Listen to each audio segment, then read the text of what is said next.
जय भीम दोस्तों। आप लोग अमित शाह के उस बयान से जरूर परिचित होंगे जो आजकल सुर्खियों में है। इस बयान से इस देश की शोषित, पीड़ित, वंचित बहुजन समाज की भावनाओं से खेला गया है। इस बयान से भाजपा की बाबा साहब के प्रति घटिया मानसिकता साफ साफ नजर आती है। इसी बयान से स्पष्ट तौर पर यह समझा जा सकता है कि भाजपा का असली एजेंडा क्या है। इस बयान से यह साफ हो गया है कि भाजपा संविधान को खत्म करने की तैयारी में है और इनके इसी बयान के आधार पर यह कहना कहीं से भी गलत नहीं होगा कि भाजपा इस भारत देश के लिए घातक है। मित्रों, जब से अमित शाह ने बाबा साहब के प्रति ऐसी शर्मनाक बयानबाजी की है, तब से पूरे देश में आक्रोश की भावना है और बाबा साहब को मानने वाले लोग अमित शाह से माफी मांगने और गृह मंत्री के पद से इस्तीफा देने की मांग कर रहे हैं। विपक्ष ने भी इसी बयान पर प्रतिक्रिया देते हुए संसद के सामने विरोध प्रदर्शन किया और अमित शाह के इस्तीफे की मांग की। इस वीडियो में हम इसी मामले को गंभीरता से समझेंगे। मित्रों, हमारे चैनल पर आपका बहुत बहुत स्वागत है। आज की इस वीडियो में हम आपको एक ऐसी खबर की सच्चाई बताने जा रहे हैं जिसने पूरे देश के दलित समाज को झकझोर कर रख दिया है। तो चलिए वीडियो को हर बार की तरह शुरू से शुरू करते हैं। आपने सोशल मीडिया पर हाल ही में वायरल हुए वीडियो देखे होंगे जिनमें हमारे संविधान निर्माता और दलित समाज के मसीहा बाबा साहेब का अपमान किया गया है। और यह अपमान किसी आम व्यक्ति ने नहीं बल्कि देश के गृह मंत्री अमित शाह ने किया है। क्या यह सच है? क्या वाकई सत्ता में बैठे लोग आज बाबा साहेब के सम्मान को ठेस पहुंचा रहे हैं, या किसी बड़ी साजिश का हिस्सा है? इस वीडियो में हम आपको विस्तार से बताएंगे कि आखिर यह पूरा मामला क्या है और इसके पीछे की असली सच्चाई क्या है। अगर आप सोच रहे हैं कि यह सिर्फ एक बयान है, तो आप गलत हैं। यह बयान नहीं, दलित समाज की अस्मिता पर हमला है और इस हमले का जवाब हर दलित को मिलकर देना होगा। तो दोस्तों, इस वीडियो को अंत तक जरूर देखें, क्योंकि यहां आपको वह जानकारी मिलेगी जो मीडिया आपको नहीं दिखा रही है। याद रखें, यह सिर्फ एक वीडियो नहीं बल्कि एक लड़ाई की शुरुआत है। तो चलिए शुरू करते हैं और जानते हैं कि आखिर किसने, कब और क्यों बाबा साहेब का अपमान करने की कोशिश की और हमें इसके खिलाफ क्या करना चाहिए। यह वीडियो आपके लिए एक चेतावनी है। अब चुप रहने का वक्त नहीं है। वीडियो को ध्यान से देखिए और समझिए कि हमारे समाज के खिलाफ क्या साजिशें हो रही हैं। अगर तुम्हारे अंदर बाबा साहेब के लिए थोड़ी थोड़ी भी मोहब्बत बाकी है तो इस वीडियो को अंत तक देखना तुम्हारा फर्ज है। आज उन्होंने सिर्फ बाबा साहेब का अपमान किया है, लेकिन यह तो सिर्फ शुरुआत है। तुम सोच भी नहीं सकते हैं कि यह अपमान कहां तक जा सकता है। ये वही लोग हैं जिनकी सोच हमेशा से रही है कि अगर उन्हें पूरा मौका मिले तो संविधान को ही मिटा डालें। अगर इनकी पार्टी 400 सीटों पर आ जाती तो तुम इस देश में संविधान नहीं, मनुस्मृति का राज देखते। क्या तुम उस दौर को याद करना चाहते हो जहां दलितों को इंसान नहीं समझा जाता था? यह मत भूलो, यह लड़ाई सिर्फ बाबा साहेब के सम्मान की नहीं है। यह तुम्हारे अधिकारों, तुम्हारी पहचान और तुम्हारी आजादी की लड़ाई है। अगर आज तुमने आंखें बंद कर लीं तो वह दिन दूर नहीं जब तुम्हारे गले में फिर से हांडी बांध दी जाएगी और तुम्हारी पीठ पर झाड़ू बांध दी जाएगी। सोचो, जब तुम्हारे बच्चों को स्कूल और समाज में फिर से अपमान सहना पड़ेगा, जब तुम्हें मंदिर में घुसने से रोका जाएगा और जब तुम्हें पानी के लिए भी दूसरों पर निर्भर रहना पड़ेगा, तब क्या करोगे? आज ये लोग सिर्फ बयानबाजी कर रहे हैं, लेकिन इनकी असली योजना संविधान को मिटाने की है। ये चाहते हैं कि तुम दोबारा उन्हीं जंजीरों में जकड़े जाओ जिनसे बाबा साहेब ने तुम्हें आजाद किया था। लेकिन सवाल यह है, क्या तुम आज भी उसी गहरी नींद में रहोगे? अगर तुम्हारे पास अपने मसीहा के लिए 10 मिनट का समय नहीं है, तो मान लो कि तुमने अपनी आजादी और आत्मसम्मान को खुद अपने हाथों से कुर्बान कर दिया। क्या तुम्हें पता है कि यह वही लोग हैं जो चाहते हैं कि तुम्हारा समाज फिर से गरीब, अशिक्षित और कमजोर बना रहे ताकि वे तुम्हें आसानी से गुलाम बना सकें? अगर तुमने आज खड़े होकर इसका विरोध नहीं किया तो तुम्हारा इतिहास दोबारा से वहीं पन्ने लिखेगा जिससे से बाहर निकलने के लिए बाबा साहेब ने अपनी पूरी जिंदगी दांव पर लगा दी थी। यह तुम्हारे लिए चेतावनी है, एक अलार्म है। अगर तुम अब भी नहीं जागे, अगर तुमने अभी आवाज नहीं उठाई, तो आने वाली पीढ़ियां तुम्हें कभी माफ नहीं करेंगी। यह मत भूलो, इतिहास गवाह है कि जब जब अत्याचार बढ़ा है तब तब क्रांति हुई है। लेकिन यह क्रांति तभी संभव है जब तुम जागोगे। अगर तुमने यह वीडियो पूरा नहीं देखा, अगर तुमने इस सच्चाई को समझने की कोशिश नहीं की, तो जान लो यह चुप्पी तुम्हारे समाज की कब्र खुदवाने वाली है। याद रखो, बाबा साहेब ने हमें संविधान दिया था, आजादी दी थी, सम्मान दिया था। अगर आज किसी ने उनके सम्मान पर हमला किया है तो यह सिर्फ एक बयान नहीं, यह पूरी दलित समाज की आत्मा पर हमला है। अब वक्त आ गया है कि हम इस अपमान का जवाब दें, जवाब ऐसा जो हर किसी को याद रहे। अब फैसला तुम्हारे हाथ में है, गुलामी चुनेंगे या आजादी की लड़ाई में खड़े होंगे। तो चलिए वीडियो को शुरू करते हैं।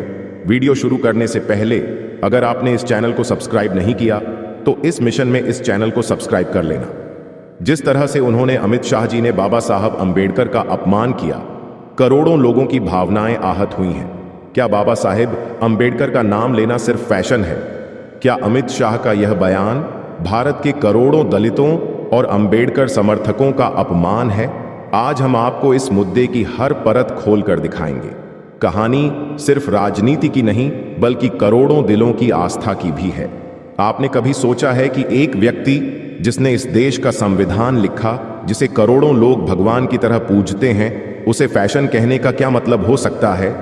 यही सवाल उस दिन संसद में गूंजा जब देश के गृह मंत्री अमित शाह ने अपने भाषण में कहा कि अंबेडकर का नाम लेना आज एक फैशन हो गया है। लोग भगवान का नाम लेते तो 7 जन्मों तक स्वर्ग मिलता।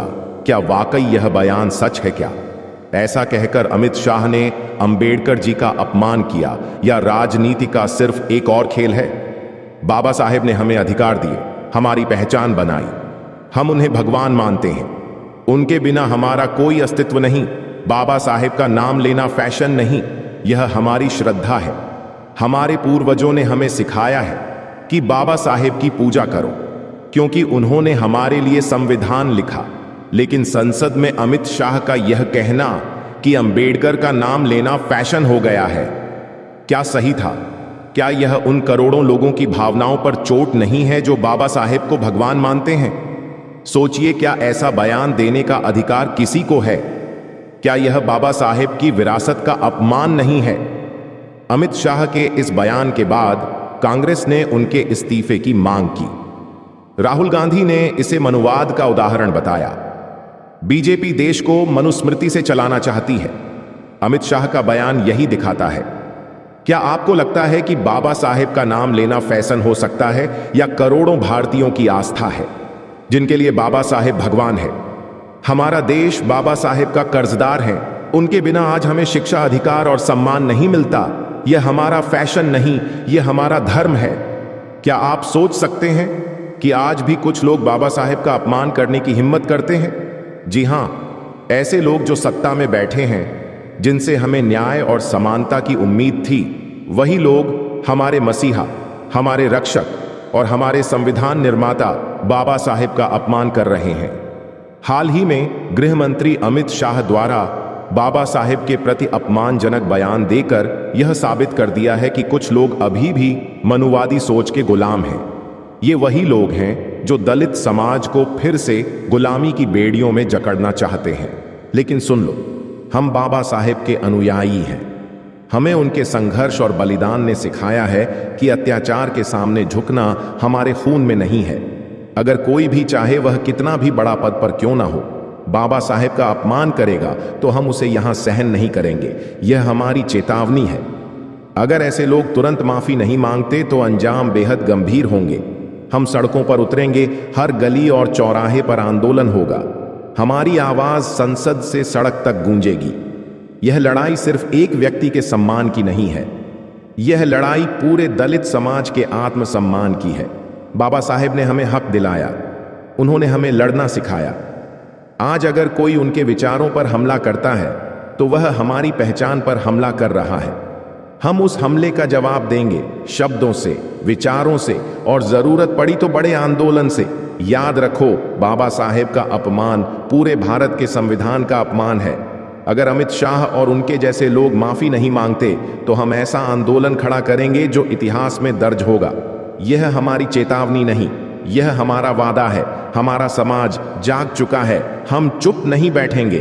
अब हर दलित और पिछड़ा, हर वह व्यक्ति जो बाबा साहेब के आदर्शों में विश्वास करता है, अगर ये लोग सोचते हैं कि वे सत्ता के दम पर हमें चुप करा सकते हैं तो वे भूल कर रहे हैं।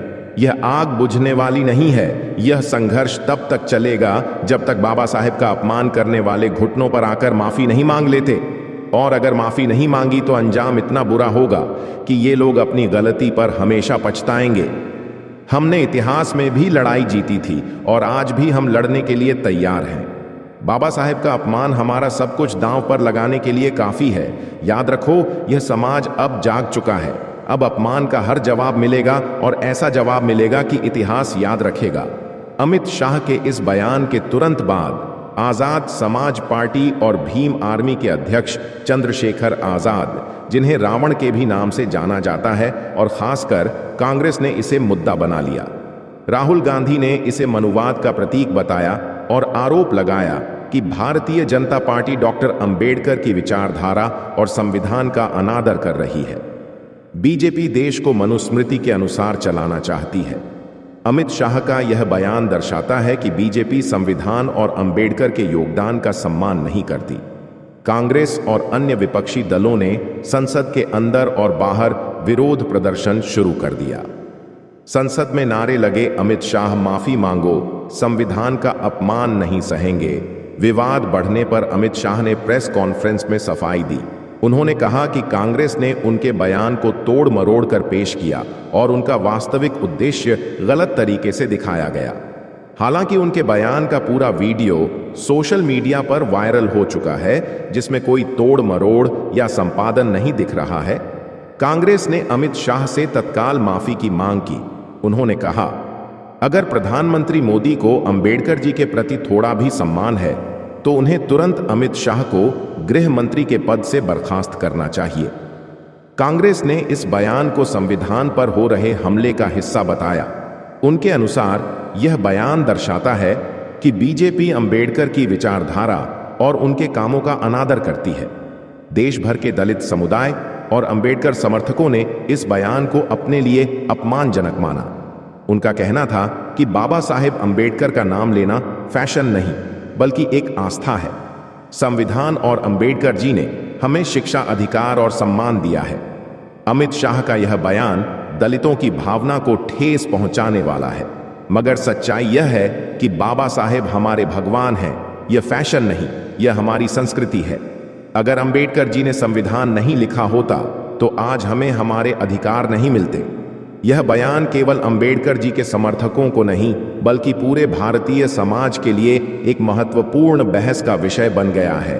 विपक्ष ने इसे बीजेपी की संविधान विरोधी नीति का प्रमाण बताया। उनका कहना है कि बीजेपी देश को मनुस्मृति से चलाना चाहती है, न कि संविधान से। यह बयान बाबा साहेब की उस विरासत पर हमला माना गया जो उन्होंने दलितों और वंचितों के अधिकारों के लिए बनाई थी। अमित शाह के 7 जन्मों तक स्वर्ग वाली टिप्पणी को मनुस्मृति के सिद्धांतों से जोड़ा गया। मनुस्मृति में वर्ण व्यवस्था और स्वर्ग नरक की थ्योरी प्रमुख है। राहुल गांधी ने इसी को लेकर कहा कि बीजेपी अंबेडकर की विचारधारा को नकार कर मनुवादी व्यवस्था लागू करना चाहती है। अमित शाह के इस बयान ने बीजेपी की उस विचारधारा पर सवाल उठाए जो डॉ अंबेडकर और संविधान के प्रति उनके सम्मान पर आधारित होने का दावा करती है। क्या अमित शाह का यह बयान बीजेपी की असली मानसिकता दिखाता है? क्या यह बयान जानबूझकर दलितों की भावनाओं को ठेस पहुंचाने के लिए दिया गया है? अमित शाह का यह बयान एक बड़ा राजनीतिक और सामाजिक मुद्दा बन गया है। यह सिर्फ अंबेडकर समर्थकों के अपमान का सवाल नहीं है, बल्कि यह सवाल है कि क्या संविधान का सम्मान हो रहा है। बाबा साहेब अंबेडकर के योगदान को फैशन कहना केवल एक बयान नहीं बल्कि एक मानसिकता को उजागर करता है। क्या आप भी मानते हैं कि बाबा साहेब का नाम लेना फैशन नहीं बल्कि आस्था और सम्मान है? अंबेडकर जी का सम्मान संविधान का सम्मान है। अगर आप भी मानते हैं कि बाबा साहेब सिर्फ नाम नहीं बल्कि एक क्रांति है तो इस वीडियो को शेयर कीजिए और हमें बताइए कि आप उनके लिए क्या कहना चाहते हैं, और चैनल को सब्सक्राइब करना ना भूलें। अब बात करते हैं कि बाबा साहेब जी के वजह से एक व्यक्ति की जिंदगी कैसे बदलती है। डॉ भीमराव अंबेडकर ने अपने जीवन को सामाजिक न्याय, समानता और शिक्षा के लिए समर्पित कर दिया। उनके विचार, संघर्ष और योगदान आज भी लाखों लोगों की जिंदगी बदलने की प्रेरणा है। बाबा साहेब ने शिक्षा को हर वर्ग के लिए आवश्यक माना है। उनका मानना था कि अगर कोई भी व्यक्ति शिक्षित होगा तो वह अपनी किस्मत बदल सकता है। जैसे दलित बच्चा जो पहले स्कूल में प्रवेश भी नहीं पा सकता था, आज डॉक्टर, इंजीनियर या अधिकारी बन सकता है। अंबेडकर जी ने छुआछूत और जातिवाद के खिलाफ जो संघर्ष किया, उससे लाखों वंचितों को सम्मान मिला। पहले दलित समाज के लोग मंदिरों में प्रवेश नहीं कर सकते थे और सार्वजनिक जगहों पर उन्हें नीचा समझा जाता था। बाद में बाबा साहेब के नेतृत्व में समाज को संविधान द्वारा समान अधिकार मिला। आज हर व्यक्ति समानता के साथ जी सकता है। अंबेडकर जी ने संविधान में आरक्षण का प्रावधान किया ताकि वंचित वर्ग को भी बराबरी का मौका मिलेगा। पहले वंचित वर्ग के लोग ऊंची जातियों के डर से पढ़ाई या रोजगार में हिस्सा नहीं ले पाते थे। अब आरक्षण के कारण आज लाखों दलित और पिछड़े वर्ग के लोग सरकारी नौकरियों में हैं और समाज में अपनी पहचान बना रहे हैं। बाबा साहेब ने भारत को ऐसा संविधान दिया जिसने हर व्यक्ति को समान अधिकार दिया। पहले वंचित वर्ग के लोगों को अपने अधिकारों के लिए संघर्ष करना पड़ता था। अब संविधान की वजह से हर व्यक्ति को शिक्षा, रोजगार और समानता का अधिकार मिला। बाबा साहेब ने सिखाया कि किसी भी व्यक्ति को अपनी जाति, धर्म या स्थिति पर शर्मिंदा नहीं होना चाहिए। पहले वंचित लोग खुद को नीच मानते थे और दबे हुए रहते थे।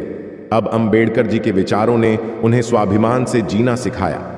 बाबा साहेब ने कहा, मैं एक ऐसे धर्म में विश्वास करता हूं जो स्वतंत्रता, समानता और बंधुत्व सिखाए। उन्होंने बौद्ध धर्म अपनाया और लाखों लोगों को एक नई दिशा दी। पहले वंचित वर्ग के लोग धार्मिक कर्मकांड में फंसे रहते थे। अब उन्होंने बौद्ध धर्म के माध्यम से नई सोच, आत्मविश्वास और गरिमा पाई। बाबा साहेब ने महिलाओं के अधिकारों के लिए भी महत्वपूर्ण काम किया। वे हमेशा महिलाओं के बराबरी के अधिकार की बात करते थे। बाबा साहेब के संघर्ष और विचारों के कारण महिलाओं को भी उनके अधिकार मिले और आज वे किसी भी क्षेत्र में पुरुषों की बराबरी पर काम कर सकती हैं। बाबा साहेब ने संविधान में नारी अधिकारों को शामिल कर महिलाओं को सम्मान और अधिकार दिए। पहले महिलाओं को घर के कामकाज तक ही सीमित किया जाता था। अब संविधान ने महिलाओं को समान अधिकार दिए, जिससे वे शिक्षा, रोजगार और राजनीति में अपनी जगह बना सकी। बाबा साहेब ने हमेशा धार्मिक स्वतंत्रता का समर्थन किया। उनका मानना था कि हर व्यक्ति को अपनी आस्था चुनने का अधिकार होना चाहिए। पहले समाज में धर्म के नाम पर भेदभाव होता था, जो जातिवाद और असमानता को बढ़ाता था। अब बाबा साहेब के विचारों ने धर्म की स्वतंत्रता को बढ़ावा दिया और लोगों को अपनी आस्था के अनुसार जीवन जीने का अधिकार मिला। बाबा साहेब ने समाज की मानसिकता में बदलाव लाने की कोशिश की।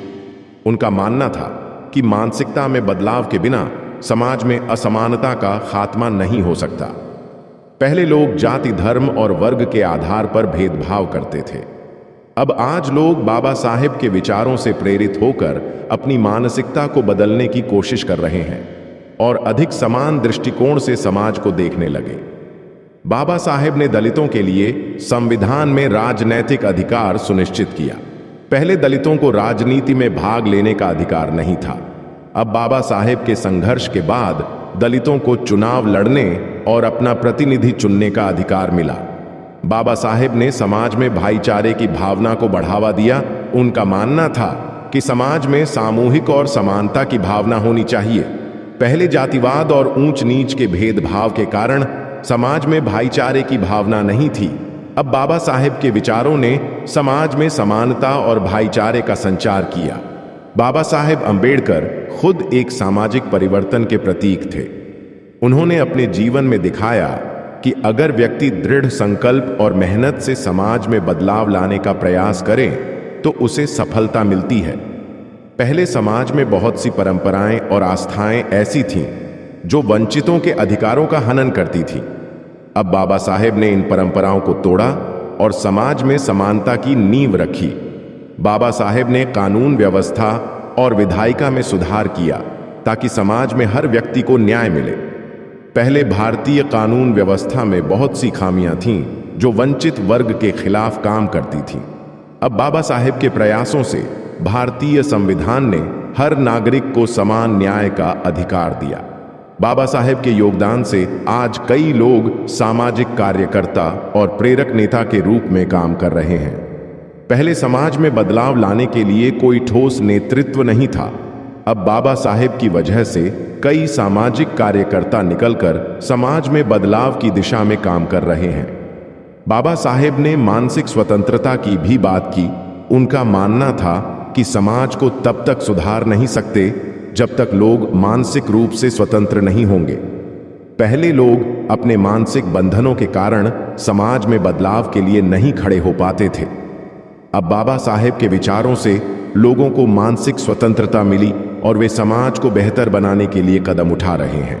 बाबा साहेब ने हमेशा भारतीय समाज में एकता का संदेश दिया। उनका मानना था कि अगर हम जाति, धर्म और वर्ग से ऊपर उठकर एकजुट हो जाएं, तो हम एक समृद्ध समाज बना सकते हैं। पहले जातिवाद और भेदभाव के कारण समाज में दरारें थीं। बाबा साहेब के विचारों ने भारतीय समाज को एकजुट किया और हमें समानता का एहसास कराया। बाबा साहेब के विचारों के कारण आज वंचित वर्ग को सरकारी योजनाओं का लाभ मिल रहा है। पहले सरकारी योजनाओं में वंचित वर्ग के लिए कोई स्थान नहीं था। अब बाबा साहेब के संघर्ष के कारण सरकारी योजनाओं और कार्यक्रम में वंचित वर्ग के लिए विशेष प्रावधान किए गए। बाबा साहेब के संघर्ष में सिखाया कि अगर किसी व्यक्ति में संघर्ष और शिक्षा का उत्साह हो तो वह किसी भी मुश्किल को पार कर सकता है। पहले लोग गरीबी और शोषण की स्थिति से बाहर नहीं आ पाते थे। अब बाबा साहेब के जीवन से प्रेरित होकर लोग अपनी स्थिति को बदलने के लिए संघर्ष कर रहे हैं। बाबा साहेब अंबेडकर का योगदान केवल कानून और संविधान तक सीमित नहीं था, बल्कि उन्होंने समाज में असमानता, जातिवाद और भेदभाव के खिलाफ संघर्ष किया। उनके विचारों ने लाखों लोगों की जिंदगी और उन्हें अपने अधिकारों के प्रति जागरूक किया। आज हम जो समानता, स्वतंत्रता और भाईचारे का अनुभव करते हैं, बाबा साहेब के संघर्ष और उनके सिद्धांतों का ही परिणाम है। बाबा साहेब ने हर व्यक्ति को यह सिखाया कि संघर्ष और शिक्षा के माध्यम से अपनी जिंदगी बदली जा सकती है। उनका योगदान सिर्फ एक वर्ग तक सीमित नहीं है, बल्कि उन्होंने पूरे समाज को समानता और गरिमा का अधिकार दिया। आज अगर एक मजदूर का बेटा अधिकारी बन सकता है, एक गरीब की बेटी डॉक्टर बन सकती है, एक दलित महिला व्यवसाय चला सकती है, तो इसका श्रेय बाबा साहेब अंबेडकर को जाता है। उन्होंने सिर्फ संविधान नहीं बनाया, बल्कि करोड़ों लोगों की जिंदगी को रोशनी दी। तो बाबा साहेब का जीवन हमें यह सिखाता है कि अगर इंसान में हौसला और शिक्षा हो तो वह अपनी और अपने समाज की किस्मत बदल सकता है। दोस्तों, बाबा साहब के योगदानों को भारतीय समाज कभी भी भूला नहीं सकता। बाबा साहब अंबेडकर ने भारतीय संस्कृति में महत्वपूर्ण योगदान दिया है। वह एक प्रमुख समाज सुधारक, न्यायविद, अर्थशास्त्री, लेखक, विद्वान और विचारक थे। उन्होंने राजनीतिक क्षेत्र में कई महत्वपूर्ण कार्य किए। वह एक ऐसी राजनीतिक व्यवस्था चाहते थे जिसमें धर्म, जाति, रंग तथा लिंग आदि के आधार पर भेदभाव किए बगैर सभी को समान राजनीतिक अवसर प्रदान किया जाए। उन्होंने भारतीय समाज में प्रचलित वर्ण व्यवस्था, जाति प्रथा तथा अस्पृश्यता का विरोध किया। उन्होंने निचली जातियों को राजनीतिक शक्ति प्राप्त करने पर बल दिया और सकारात्मक कार्रवाई के रूप में अलग निर्वाचक मंडल का सुझाव दिया। उन्होंने आर्थिक क्षेत्र में भी महत्वपूर्ण योगदान दिया। उन्होंने रुपये की समस्या, इसकी उत्पत्ति और इसका समाधान नामक पुस्तक में भारतीय रुपया के विकास का परीक्षण किया और उपयुक्त मौद्रिक व्यवस्था के चयन की समस्या की व्याख्या की। उन्होंने धर्म के प्रति भी अपने विचार व्यक्त किए। वह बौद्ध धर्म को अधिक श्रेष्ठ मानते थे, क्योंकि इस धर्म में जाति आधारित भेद नहीं था। उन्होंने 13 अक्टूबर 1935 को नासिक के निकट येवला में एक सम्मेलन में बौद्ध धर्म में अपने धर्म परिवर्तन करने की घोषणा की। उन्होंने शिक्षा और साहित्य के क्षेत्र में भी महत्वपूर्ण योगदान दिया। उन्होंने कई पुस्तकें लिखीं, जिनमें एनिहिलेशन ऑफ कास्ट्स, बुद्ध या कार्ल मार्क्स, पाकिस्तान और द पार्टीशन ऑफ इंडिया आदि शामिल हैं। उनके योगदान को मान्यता देने के लिए उन्हें मरणोपरांत भारत रत्न से सम्मानित किया गया। उनकी जयंती 14 अप्रैल को सामाजिक न्याय दिवस के रूप में मनाई जाती है। बाबा साहब अंबेडकर ने महिलाओं के अधिकारों और सशक्तिकरण के लिए महत्वपूर्ण कार्य किए। उन्होंने महिलाओं को समाज में समान अधिकार और अवसर प्रदान करने के लिए कई कानूनी और सामाजिक सुधार किए। बाबा साहब ने हिंदू कोड बिल का मसौदा तैयार किया, जिसमें महिलाओं को संपत्ति के अधिकार, विवाह के अधिकार और तलाक के अधिकार प्रदान किए गए थे। उन्होंने महिलाओं को शिक्षा, रोजगार और राजनीतिक भागीदारी में बढ़ावा देने के लिए काम किया। उन्होंने बाल विवाह के खिलाफ लड़ाई लड़ी और इसके निषेध के लिए कानून बनाने का प्रयास किया। उन्होंने विधवा पुनर्विवाह के अधिकार की रक्षा की और इसके लिए कानून बनाने का प्रयास किया। उन्होंने महिला शिक्षा को बढ़ावा देने के लिए काम किया और महिलाओं को शिक्षा के अवसर प्रदान करने के लिए कानून बनाने का प्रयास किया। उन्होंने महिला स्वास्थ्य को बेहतर बनाने के लिए काम किया और महिलाओं को स्वास्थ्य सेवाओं के अवसर प्रदान करने के लिए कानून बनाने का प्रयास किया। उन्होंने महिलाओं के अधिकारों की रक्षा के लिए काम किया और महिलाओं को उनके अधिकारों के बारे में जागरूक करने के लिए काम किया।